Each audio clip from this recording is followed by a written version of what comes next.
నమస్కారం గురువుగారు. నా పేరు కే తేజస్వి. నేను 10వ తరగతి చదువుతున్నాను. నేను చదువుతున్న పాఠశాల పేరు ప్రభుత్వోన్నత పాఠశాల సప్తగిరి కాలనీ కర్నూలు. ఇప్పుడు నేను చెప్పబోయే కథ పేరు లక్ష్మణుడి లక్ష్యం. ఆ స్కూల్లో 9వ క్లాస్ టీచర్ రమణ. ఈయన కొంచెం వింతైన మనిషి. విద్యార్థులు అసలైన విద్యను పొందాలనే ఉద్దేశం కోరిక ఆయనకి ఎంతగానో ఉండేది. అందుకని వారు పాఠాలతో సరిపెట్టకుండా మానసికంగా ఎదగడం కొరకు పిల్లల కోసం అప్పుడప్పుడు క్విజ్ పోటీలు, విజ్ఞానానికి సంబంధించిన క్విజ్ పోటీలు పెట్టేవారు. స్పోర్ట్స్కి సంబంధించిన పోటీలే కాకుండా ఎన్నో రకాల పోటీలు నిర్వహిస్తుండేవాడు. రేపు జరగబోయే పోటీ గురించి ఈరోజే పిల్లలకు వివరించి చెప్పేవారు. ఇప్పుడు గురువుగారు తరగతి క్లాసులోకి రాబోతున్నారు. శుభోదయం పిల్లలు. మీ అందరినీ నేను ఒక ప్రశ్న అడుగుతాను. అందులో ఎవరి సమాధానం సరైననిపిస్తుందో వారికి అందమైన బహుమతిని ఇస్తాను. ఆ ప్రశ్న ఏమిటో రేపటి క్లాస్లో చెబుతాను. అలా చెప్పగానే ప్రతి ఒక్క బాలికల మనసులో భయంతో పాటు ఉత్సాహం కూడా ఉంది. అలా రేపటి కోసం ఎదురు చూడసాగారు. గురువుగారు క్లాస్లోకి ఎంటర్ అవుతున్నారు. శుభోదయం పిల్లలు. నిన్న నేను చెప్పిన పోటీకి మీరందరూ రెడీగా ఉన్నారనుకుంటున్నాను. ప్రశ్న ఏమిటో చెప్పనా మరి? నేను వేసే ప్రశ్న చాలా సాధారణమైంది, కానీ మీరు చెప్పే జవాబు ఎంతో ముఖ్యమైంది. అందుకని మీరు ఆలోచించి చెప్పండి. మీరు ఇప్పుడు 9వ క్లాస్ చదువుతున్నారు. పై చదువులు చదివి ఒక మంచి హోదాలోకి వెళ్తారనేది మాత్రం నిశ్చయం. మీకు కొన్ని కోరికలు ఉంటాయి, ఆశలు, కోరికలు, కలలు ఉంటాయి. అలా కావాలి, ఇలా కావాలి అని. అదే లక్ష్యంగా మీరేమని అనుకుంటున్నారో అదే ప్రశ్నగా నేను మిమ్మల్ని అడుగుతున్నాను. ఇప్పుడు ఒక్కొక్కరుగా జవాబు చెప్పండి, చూద్దాం. విద్యార్థులందరూ సంతోషంగా జవాబులు చెప్పడం ఆరంభించారు. 1వ విద్యార్థి. నమస్కారం సార్. నేను ఇంజనీరింగ్ కావాలనుంది సార్. నాకు కారణం మా అన్నయ్య కూడా ఇంజనీరింగ్గా పనిచేస్తున్నాడు. 2వ విద్యార్థి.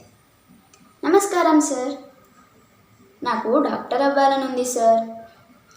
ఎందుకంటే ప్రజలందరికీ వైద్య సేవ చేయాలి, ముఖ్యంగా బీదలకు ఉచిత చికిత్స చేయాలని నా ఆశ సార్. 3వ విద్యార్థి. నమస్కారం సార్. నాకు కంప్యూటర్ ఇంజనీరింగ్ చేయాలనుంది సార్. ఎందుకంటే రాబోయే కాలంలో ముందు కాలంలో కంప్యూటర్ లేకపోతే ఎలాంటి పనులు చేయలేం సార్. 4వ విద్యార్థి. నమస్కారం సార్. నేను బాగా చదువుకొని గవర్నమెంట్ ఉద్యోగం చేయాలని నా ఆశ సార్. జీవితం ఏ గొడవ లేకుండా సాఫీగా సాగిపోతుంది. మా అమ్మ కూడా ఎప్పుడు చెప్తుంటుంది సార్, జీతం ఎంతైనా సరే గవర్నమెంట్ ఉద్యోగమే మంచిదని. అలా అందరూ చెప్పారు. ఆ తర్వాత లక్ష్మణ్ వంతు వచ్చేసింది. లక్ష్మణ్ ఏదో ఆలోచిస్తున్నట్టుగా కూర్చున్నాడు. గురువుగారు అంటున్నారు, ఏం లక్ష్మణ్, నీకు ఎలాంటి ఆశ లేదా, లేకపోతే ఏమీ ఆలోచించడం లేదా? అప్పుడు లక్ష్మణ్ అంటున్నాడు, నమస్కారం సార్,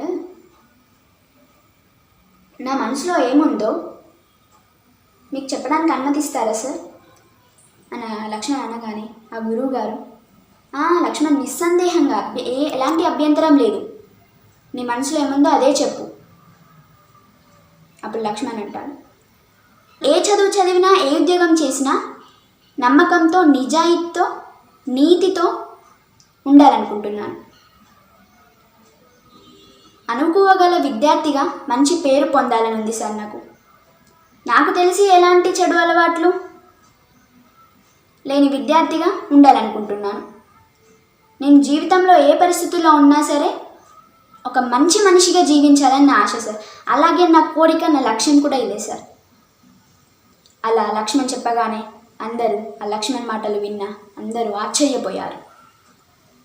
అంత చిన్న వయసులో అంత పెద్ద తెలివితో అతను చెప్పిన మాటలు విన్నాక గురువుగారికి ఏం చెప్పాలో అర్థం కాలేదు. అలానే కొంచెం సేపటి దాకా నిల్చుండిపోయారు. ఆ తర్వాత గురువుగారు అంటున్నారు, విద్యార్థులారా, మీరు మీకున్న కోరికలు, కలలు చెప్పారు, కానీ ఎవరు లక్ష్మణ్లా ఆలోచించలేదు. మనం స్కూల్కి వస్తున్నది ఎందుకు? చదువుకోవడానికి, మంచి పనులు నేర్చుకోవడానికి, మంచి మనిషిగా ఉండాలని. మన చదువు అందుకే ఉపయోగపడాలి. మనమందరం ఈనాడు మనుషులమే ఉన్నామే తప్ప అలా జీవించడం లేదు.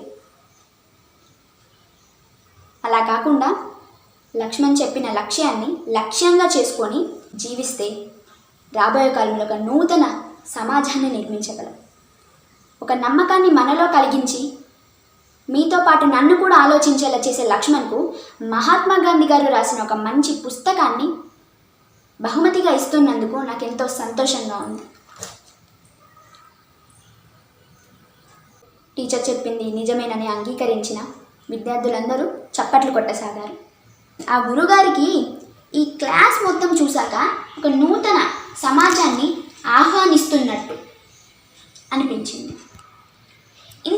ఇందులో నీతి ఏమనగా, ఎవరికైనా, సాధారణ మనిషికైనా, పేదోడికైనా, ధనికుడికైనా, మంచివాడికైనా, చెడ్డవాడికైనా లక్ష్యం అనేది ఉంటుంది ఎవరికైనా.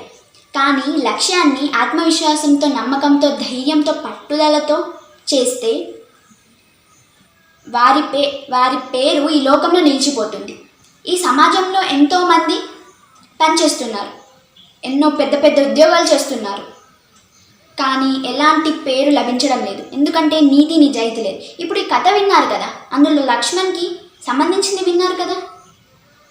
ఏ పని చేసినా సరే నీతి నిజాయితీగా చేస్తే చిన్న పనైనా సరే వారికే పేరు లభిస్తుంది, లోకంలో కీర్తి లభిస్తుంది. అందుకని నేను ఈ కథను ఎంచుకున్నాను. ధన్యవాదాలు గురుగారు.